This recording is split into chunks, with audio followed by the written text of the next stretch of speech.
This show is part of OnePlace, a daily network of focused briefings across the stories people follow most. Welcome to our daily Roundup. We have a heavy slate of legal updates and justice news today, ranging from major sentencing breakthroughs to new developments in decades-old cold cases. Let's get started.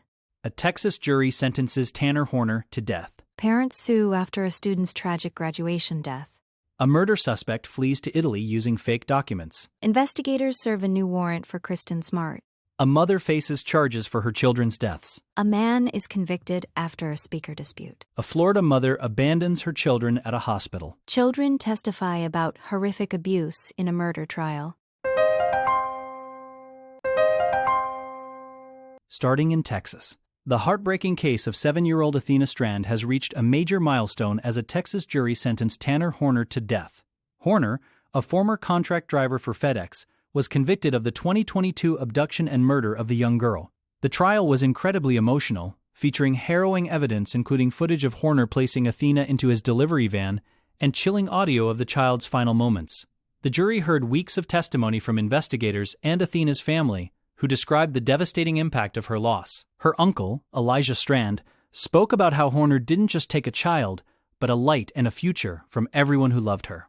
The sentencing brings a sense of finality to a case that has gripped the nation since Athena first disappeared from her home in Paradise, Texas. The timeline of this case is truly disturbing.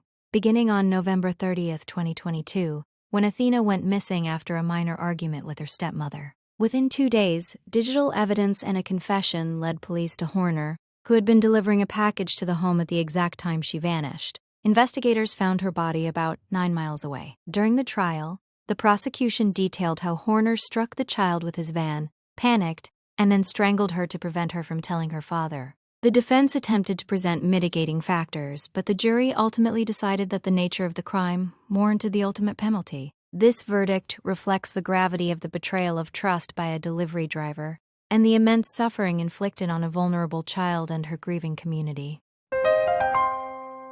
Now to Nevada. In Nevada, the parents of 18-year-old Mackenzie Scott have filed a wrongful death lawsuit against the Clark County School District and the city of Las Vegas. Mackenzie, a high school senior at Arborview High School, was killed by a drunk driver in May 2025 while walking to retrieve her graduation cap and gown for a senior walk ceremony. The lawsuit alleges that the school forced students to park off-campus on a busy road due to insufficient parking facilities. Mackenzie was following these specific instructions when she was struck in a marked crosswalk by Keenan Jackson, who later pleaded guilty to DUI resulting in death. The family argues that the school district's directive placed students in unnecessary danger by forcing them to navigate a hazardous area on a day that should have been a celebration of their achievements. The legal complaint goes further, claiming that both the city and the school district were well aware of the dangers associated with that specific crosswalk. There had been multiple prior complaints regarding the lack of traffic calming measures or adequate warning signals at the location.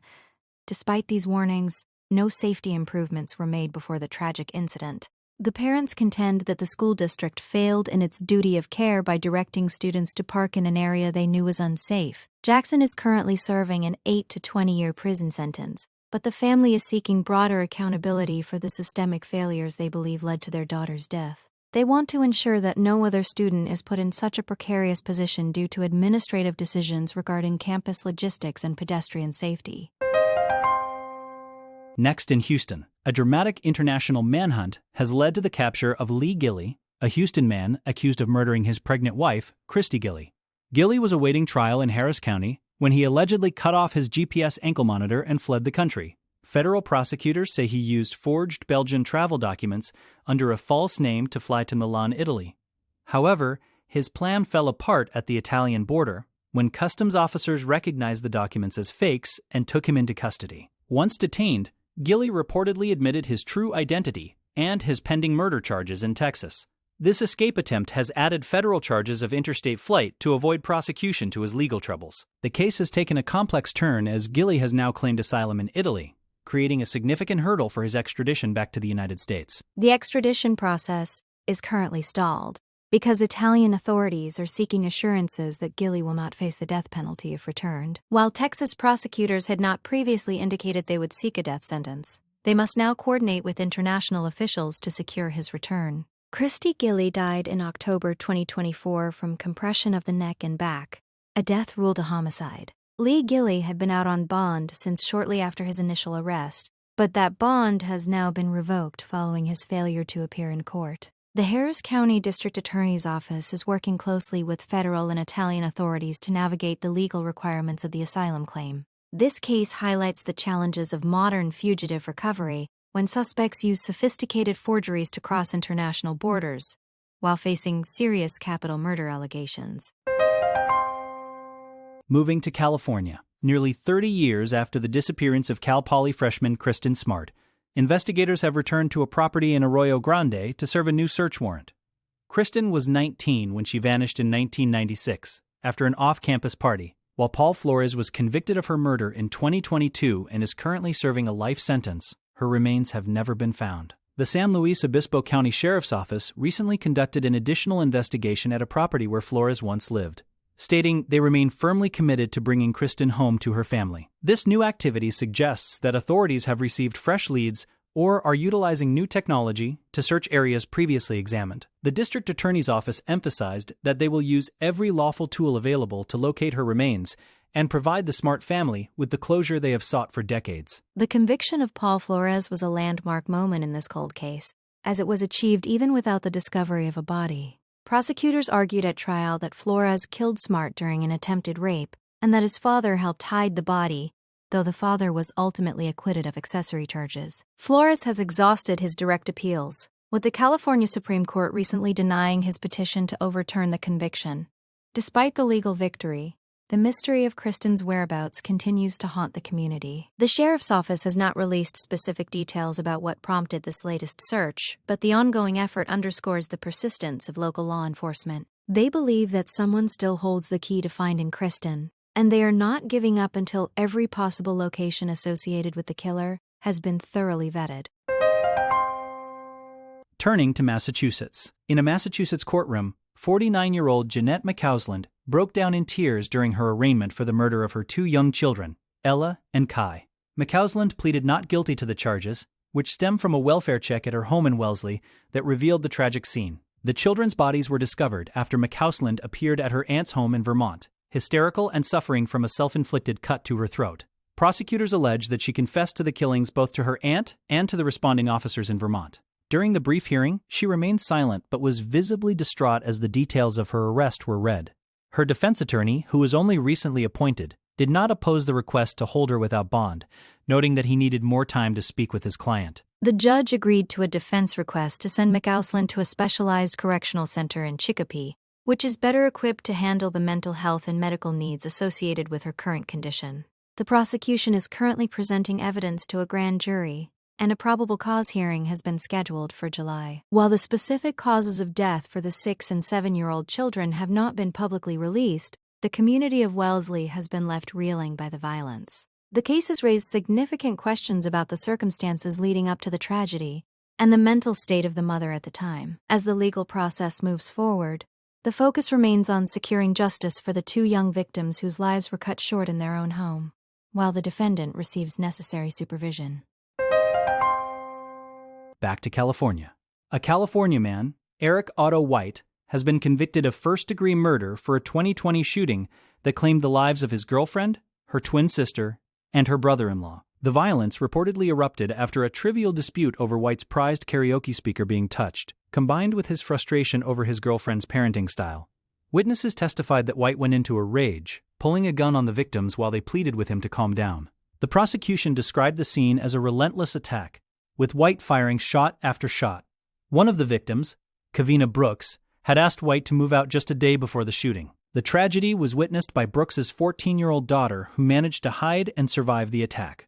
White fled to Las Vegas after the murders, but was captured several weeks later by authorities. During the trial, the defense highlighted White's history of schizoaffective disorder and bipolar episodes, but the jury ultimately found him guilty of the intentional killings. Prosecutors argued that the shooting was a result of White sensing a loss of control in his relationship and domestic life. The brutality of the crime was emphasized by the fact that White allegedly returned to the house after the shooting to change his vehicle's appearance and license plates before fleeing. Because of the special circumstance of multiple murders, White is now eligible for the death penalty. The family of the victims has expressed relief at the verdict, though they continued to mourn the loss of 3 family members in such a senseless act of violence. The case serves as a grim reminder of how domestic disputes can escalate into mass tragedy when firearms are involved.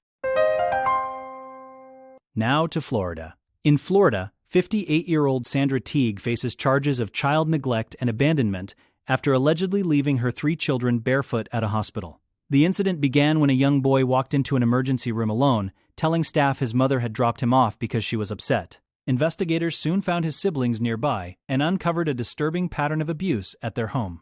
The children reported that Teague became enraged after one of their family dogs died, blaming the children for the animal's death. They described a chaotic environment where pets were often malnourished and the children were frequently locked out of the house as punishment.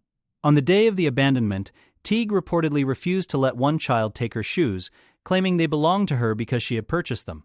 This case has sparked outrage over the blatant neglect described by the victims. When deputies confronted Teague at her home, she was babysitting another infant and immediately began blaming her daughter for the dog's death. She told authorities she was done with her children and didn't care what happened to them. The children's testimony painted a heartbreaking picture of a mother who prioritized her dogs over her own offspring, even though the pets were also suffering from neglect. The son mentioned that his sisters would often have to sleep outside all night when they were locked out. Teague's arrest on 3 counts of child neglect is just the beginning of the legal process, as Child Protective Services work to ensure the safety of the siblings. The affidavit highlights a long-standing cycle of instability and emotional volatility that finally culminated in the mother abandoning her children in a public place without basic necessities like footwear. Finally, in Wisconsin. In a Wisconsin courtroom, the trial of Josie Dickman has featured harrowing testimony from children who lived in her home.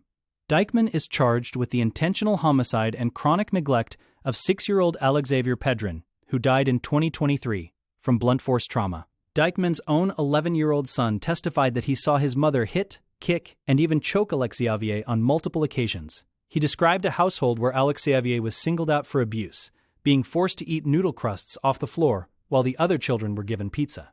The boy also testified that he saw Dickman intentionally bending back Alexavier's leg while he cried, threatening to do it harder if he didn't stop. This testimony provides a grim look into the daily suffering Alexavier endured before his death, contradicting Dickman's claims that the child's injuries were accidental or self-inflicted while she was asleep. Further testimony came from Alexavier's brother, who told the jury he saw Dickman push the 6-year-old down the basement stairs while he already had a broken leg. The autopsy revealed a laundry list of horrific injuries, including a lacerated liver, brain swelling, and multiple bruises across his face and neck.